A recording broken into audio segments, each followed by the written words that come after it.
헌법재판소 소식인데 2025년 2월 3일 월요일입니다. 선고가 있다. 여기에 대해서 방청을 안내한다. 그래서 심판민원관인데 언제 올렸느냐? 1월 24일에 올렸어요. 그런데 사건이 뭐냐면 2025 헌라 가나다라 할 때 라 1번 사건인데 이 사건이 어떤 사건이냐?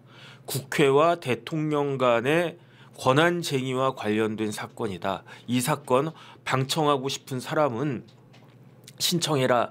그래가지고 제가 조금 전에도 들어가 봤더니 아직 마감이 됐나 안 됐나 모르겠어요. 거기 뭐 이것저것 뭐 전화번호 쓰고 막 뭐 그렇게 되어 있는데 뭐 제가 만약에 당첨되면 이거 갈 수도 없고 안 갈 수도 없고 그래가지고 저는 마감 됐을지 모르겠다는 생각이 드는데 혹시 관심 있으시고 시간 되시는 분들은 월요일 2시입니다. 월요일 2시에 내가 갈 수 있는 것 같은데 끝나고 한번 저도 그 신청을 갖다가 해보겠습니다.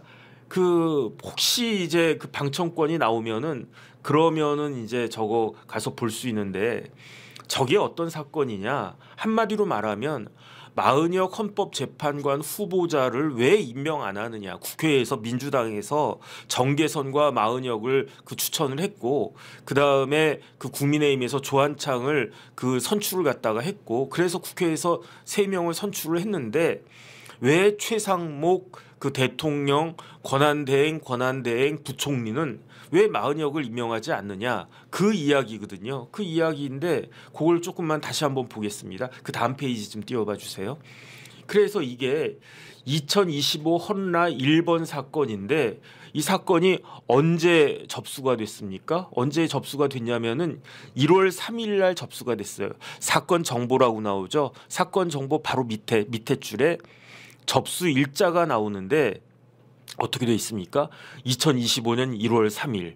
그 다음에 중간에 변론 일자라고 되어 있잖아요. 2025년 1월 22일 10시에 변론을 하고 그리고 난 다음에 2월 3일에 선고를 한다는 거예요.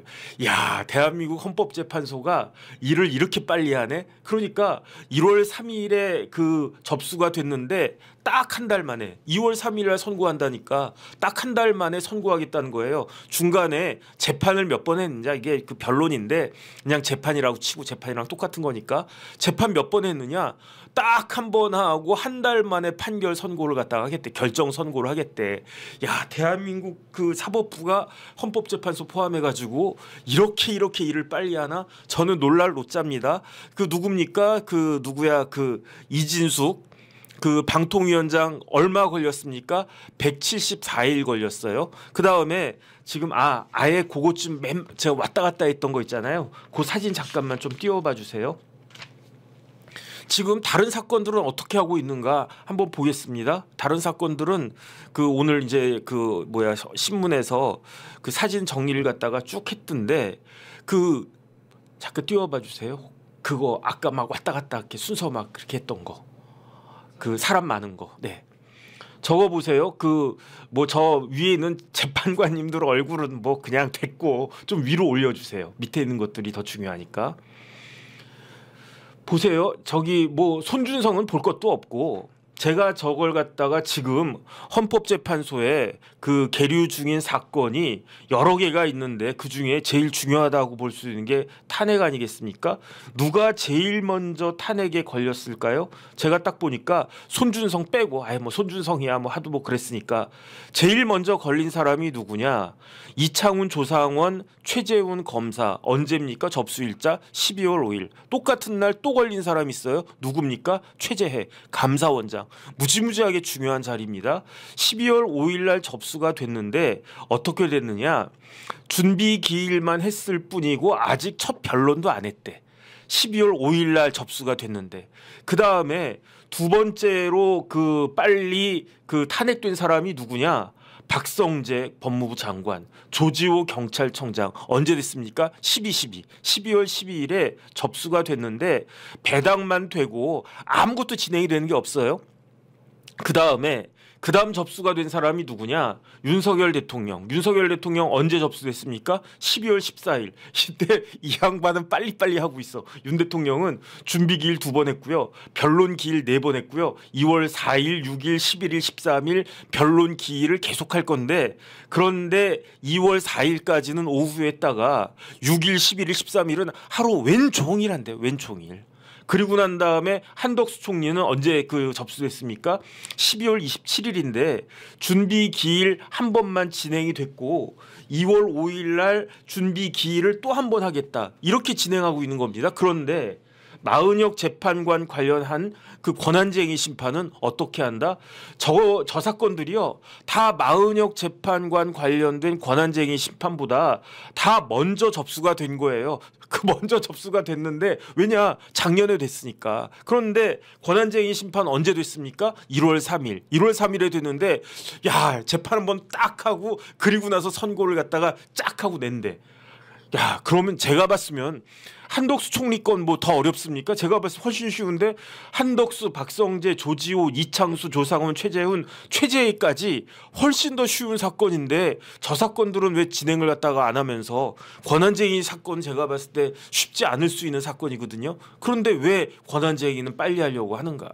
이렇게 진행을 하니까 지금 헌법재판소가 욕을 먹고 있는 것이 아닌가 저는 그런 생각이 들고요.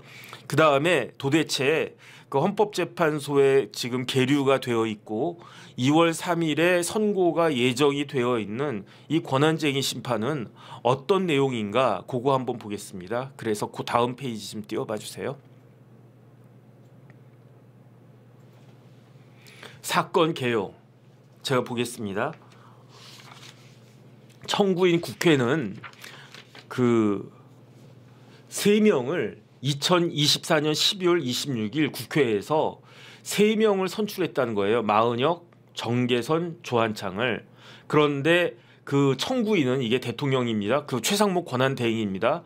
최상목 대행은 국회가 재판관으로 선출한 3명을 모두 다 임명할 헌법상 의무가 있음에도 불구하고 2명만을 재판관으로 임명하고 나머지 1명은 재판관으로 임명하지 않고 있는데 이와 같은 부작위는 청구인의 재판관 선출권 등을 청구인은 국회입니다. 국회에 헌법재판관 선출권을 침해한 것이라고 주장한 겁니다. 아직 결정이 나온 건 아니에요. 그래서 이 사건 권한쟁의 심판을 청구했는데 중요한 건 뭐냐면 청구 취지거든요. 왜 이런 청구를 갖다가 했는가? 그 결론이 청구 취지에 나와 있고 이 청구 취지에 대한 답이 그 결정이고 그 결정의 핵심은 주문이거든요. 청구 취지를 갖다가 보겠습니다.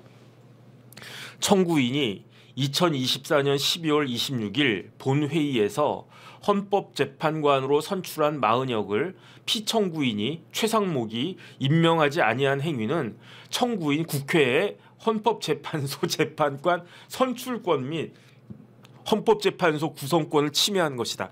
야, 모르는 사람이 들으면요, 국회가 아주 일을 갖다 정당하게 하는 걸로 듣겠어요. 왜냐하면 그 누구야 이종석 헌법재판소장 등 3명의 임기가 끝나가지고 헌법재판소가 식물재판소가 된 게 언제입니까? 작년 10월이었어요. 국회가 헌법재판소를 구성을 갖다가 안 하고 있었단 말이에요. 그러니까 그러다가 지금 뭐 계엄 사태 나오고 뭐 탄핵 소추되고 그러니까 부랴 마치 국회가 헌법재판소 구성을 갖다가 막 지금 뭐 열심히 하고 있는데 그거를 마치 최상목이 맡고 있는 것 같은 그런 거 아니겠습니까? 청구 취지 다시 한 번만 띄워봐 주세요. 그래서 이렇게 그 국회에 헌법재판관 선출 및 헌법재판소 구성권을 최상목이 침해한 것이다. 그러니까 이거는 잘못된 것이다라고 하는 걸 확인을 하고 그 다음에 이 항이 더 중요한데 주의적으로 우선적으로 청구인이 2024년 12월 26일 헌법재판관으로 선출한 마은혁이 헌법재판관 지위에 있음을 확인한다. 이건 어떤 의미냐면 일단은 우선적으로 마은혁은 이미 헌법재판관이다라고 하는 거를 헌법재판소에서 확인해 달라는 이야기예요. 마은혁이. 그 다음에 만약에 그게 아니다라고 하면 그게 주의적이란 뜻이고 만약에 그렇게까지는 볼 수 없다라고 하면 예비적으로 그 보충적으로 피청구인 그 최상목은 청구인 국회가 2024년 12월 26일 헌법재판소 재판관으로 선출한 마은혁을 즉시 임명하여야 한다. 이런 식의 그 둘 중에 하나를 갖다가 해달라고 하는 것이 그게 이제 그 국회의 권한쟁의 심판 청구의 청구 취지인데, 만약에 주의적인 게 인용이 되, 주의적 청구가 인용이 되면요, 마은혁 그 부장판사는 12월 26일부터 이미 12월 26일부터 헌법재판관이었던 거고요. 만약에 그 정도까지는 아니다라고 해도 그럼 어떻게 해야 됩니까? 피청구인 그 최상목은 즉시 마은혁을 임명하여야 한다. 그러면은 만약에 나번으로 가번으로 그 인용 결정이 나면 볼 것도 없이 마은혁은 헌법재판관이에요. 그런데 나번으로 인용이 되면, 나번으로 그 청구 그 권한쟁의가 인용이 되면 어떻게 되느냐?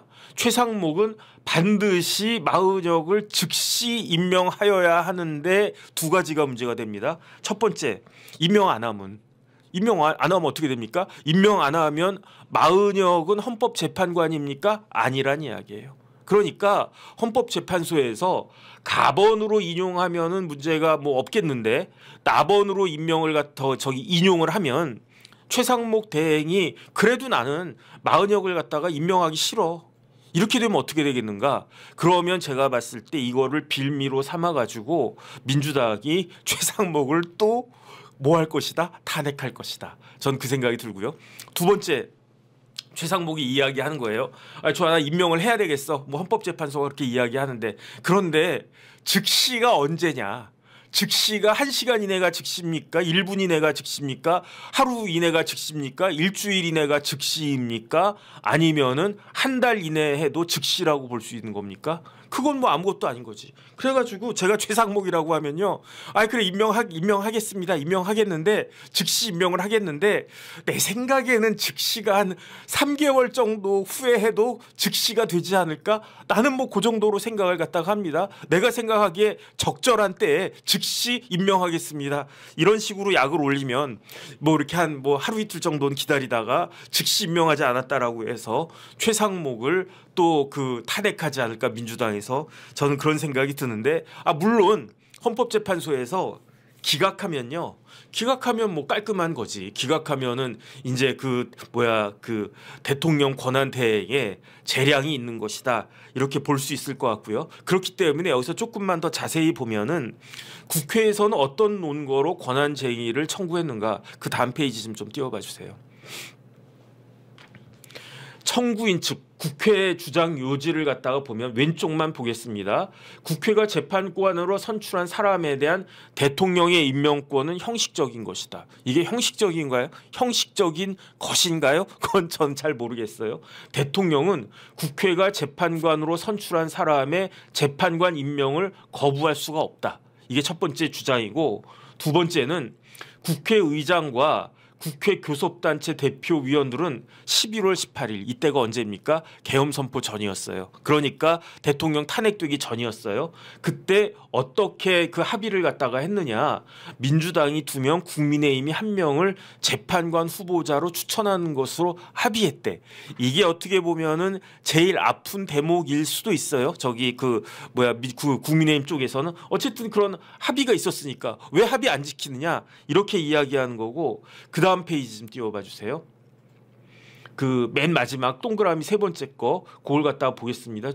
이 사건 임명 부작위는 청구인 국회에 헌법 또는 법률상 권한을 침해하는 것이고, 이러한 권한 침해 상황으로 인한 헌정 질서 혼란을 막기 위해서는 헌법재판소가 적극적인 결정, 다시 말해서 마은혁이 이미 재판관에 임명되었음을 의제하는 결정을 해야 된다. 그러면 쉽게 말하면은 헌법재판관을 그거 제가 안 찾아놨는데, 그 헌법에 보면요, 그 헌법재판관을 대통령이 3명 지명하고 그다음에 대법원에서 대법원장이 3명 지명하고 국회에서 3명 선출한 다음에 그런 다음에 대통령이 임명을 해야 헌법재판관이 된다는 거 아니겠습니까? 그런데 그 조항을 싸그리 무시하겠다는 거예요. 그냥 국회에서 선출하면 그 순간부터 대통령의 임명권 이런 것들을 갖다가 불문하고 헌법재판관으로 임명이 된 것이다. 이런 주장입니다. 이래서 아마 그 민주당 입장에서는 세 번째가 핵심일 텐데 그런데 이게 과연 이거는 말이 되는 것인가? 이거는 말이 안 된다라고 생각을 하는데 이진숙 결정 관련해 가지고 무려 헌법재판관 4명이 재적 과반수에 대해서도 저런 해괴망측한 논리를 갖다가 세우는 걸 보니까 혹시 모르겠다 저는 그런 불안감도 듭니다. 여기에 대해서 피청구인 측 다시 말해서 최상목 다시 말해서 국민의힘 측의 반박 논리는 무엇인가? 조금 전 앞에 페이지 다시 한번 띄워봐 주세요. 이번엔 오른쪽 보겠습니다. 국회의 헌법재판관 선출은 조금만 내려주세요. 여야 간의 정치적 협의를 통해서 이루어져야 되는데 여야의 협의 사실이 있었냐? 그다음에 그때는 그거고 지금은 다르다. 이런 이야기를 갖다가 하는 거고요. 그래서 첫 번째 논리는 제가 봐도 협의는 있었던 것 같아요. 근데 중요한 건 뭐냐면 2번이거든요. 두 번째. 대통령은 국회에서 재판관을 선출할 자를 재판관으로 임명할지 여부에 대한 재량권을 갖는가 그거까지는 제가 잘 모르겠고 중요한 건 뭐냐면은 피청구인 대통령입니다. 그 권한 대행입니다. 국회가 재판관으로 선출한 사람을 재판관으로 임명할 자기 의무는 전 있는 것 같아요. 국회에서 선출했는데 이런 사람을 대통령이 아니다라고 그렇게 빠꾸할 수 있나? 거부권 같이? 그럼 국회에서 여야가 다시 협의해가지고 조금 순한 사람으로 그런 게 있을 수도 있겠다는 생각이 드는데 어쨌든 그것까지는 잘 모르겠고 중요한 건 뭐냐면은 설령이에요. 설령 자기 의무가 인정이 된다고 하더라도 그 의무는 즉시 임명할 의무가 아니다. 그러니까 국회에서 사람을 갖다 이렇게 선출을 갖다가 해왔어요. 그런데 거기에 대해서 대통령이 생각이 다르면 그러면 대통령이 그 거부권을 행사하는 것처럼 이 사람 좀 아닌 것 같습니다. 예컨대 국회에서 어떤 사람을 헌법재판관으로 선출을 했어요. 근데 그 사람이 누구냐? 정혁진이란 말이야. 정혁진. 그러면은 우리나라가 막 뒤집어지겠지. 야 어떻게 저런 놈을 헌법재판관으로 임명하려고 그러냐. 말도 안 된다. 도대체 정혁진이가 돈 많냐? 니네가 국회의원들한테 상품권 100만 원씩 다 돌렸냐? 그래가지고 헌법재판관 자리를 샀냐? 이런 이야기 듣지 않겠습니까? 그러면 제가 대통령이라고 해도 야 아무리 그래도 그렇지 정혁진 같은 애를 어떻게 헌법재판관으로 임명할 돌려보내. 다시 한번 생각해.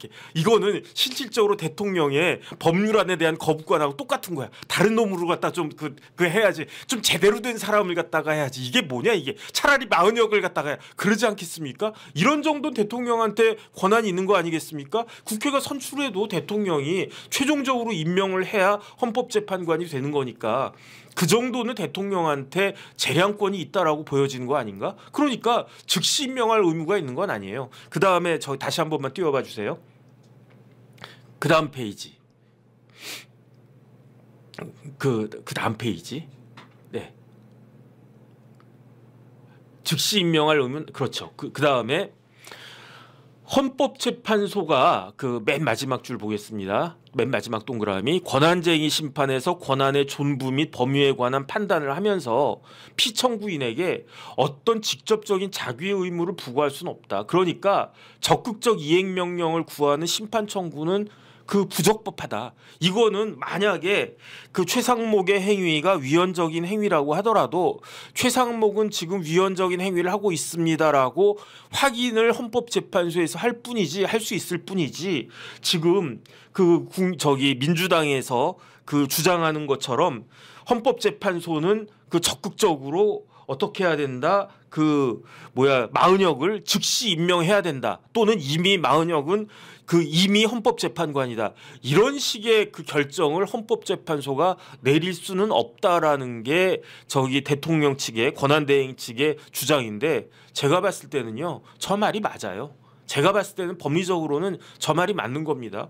그렇다라고 하면 이게 굉장히 예민하고 민감하고 법리적으로도 이것저것 따져야 될 문제이고 그다음에 여기에 대해서 지금 서로 간에 이렇게 이야기했으면 그 헌법재판관들이 이 이야기를 조금 더 심도 있게 봐야 되지 않겠습니까? 그러면 연구관들한테 좀 리서치도 시키고 그다음에 서로 간에 반박하는 논리 다시 한 번만 내보세요. 이렇게 해야 되는데 이걸 어떻게 재판 한 번 딱 하고 그리고 난 다음에 접수된 지 딱 한 달 만에 그 중간에 뭐가 있었습니까? 저기 설 연휴 있었잖아요. 일주일 내내 놀았는데 제가 헌법재판소 가봤거든요. 그 할 일이 없었다고 그랬잖아요. 그래가지고 제가 연휴 기간 중에 헌법재판소 어제 갔었네 어제. 제가 어제 헌법재판소 갔었거든요. 그 전에는 뭐 지금 뭐 차벽 같은 거 쫙 있고 그 다음에 사람들 무지하게 많고 막 그러던데 어제는 조용했어요. 원래 헌법재판소가 절간같이 조용한 데거든요. 근데 어제는 조용하더라고요. 그러니까 일주일 놀고 그러니까 쉽게 말하면은 헌법재판소는 20일 만에 그 실질적으로는 뭐 더군다나 뭐 그 연휴 그 설 연휴 같은 거 있으면 앞뒤로는 좀 그 싱숭생숭하잖아요. 그러니까 거의 뭐 그냥 이것도 답정너 아닌가? 저는 그런 생각이 드는 겁니다. 그래서 제가 궁금했어요. 도대체 마은혁 그 부장판사가 어떤 분이길래 저렇게까지 민주당에서 임명을 해야 된다라고 밀어붙이나. 물론 이제 개인적인 캐릭터도 있겠지만은 어쨌든 민주당이 헌법재판소 9명을 만들어 놔야 안심할 수 있다는 거 아니겠습니까? 왜 안심할 수 있습니까? 지금 이지주숙에서 4대 4가 나왔잖아요. 그런데 어떻게 나와야 되느냐? 6대 2가 나와야 윤석열 대통령이 탄핵되는 겁니다. 그런데 4대 4다? 물론 이건 8대 빵이 나와야 되는데 4대 4가 나온 것 자체도 저는 황당하다고 생각을 하는데 그래도 민주당 입장에서는 그래? 그러면 3명은 확실하게 반대하겠네. 그다음에 기각을 갖다가 원하겠네. 거기에다가 김영두 그 재판관까지 그 만약에 국민의힘 쪽으로 넘어가면 큰일 나겠네. 그러니까 9명 만들어 가지고 어쨌든 5명은 4명은 이제 확실해지는 거니까 4명은 확실해진 거고 거기에다가 그 마은혁을 갖다 넣으면 5명이 되는 거고 거기에다가 김영두 재판관까지 이렇게 잘 그 넘어오게 하면은 그럼 6대 3으로 위헌 결정 탄핵이 인용이 되겠네. 물론 나머지 3명도 뭐 이렇게 뭐 소신껏 해라 해가지고 대통령 탄핵에다가 그 찬성표를 갖다 던지면 더 좋고 최소한 6명은 돼야 되는데 지금은 불안불안하다. 5명까지는 그 4명까지는 확실한데 김영두는 잘 모르겠다. 근데 거기서 1명이 더 와야 되는데 그거는 흰슴풀님 감사드립니다. 그거는 지금 같은 분위기에서 박근혜 때와는 또 다른 거 아닌가? 이런 생각을 갖다가 하니까 뭐 누가 됐든지 간에 민주당에서 추천한 사람을 뭐 김남국이 됐든 누가 됐든 아무라도 이걸 갖다가 넣어야 된다. 그런데 왜 그중에서도 특별히 마은혁이냐? 마은혁 재판관이 어떤 분인지 제가 좀 찾아봤어요.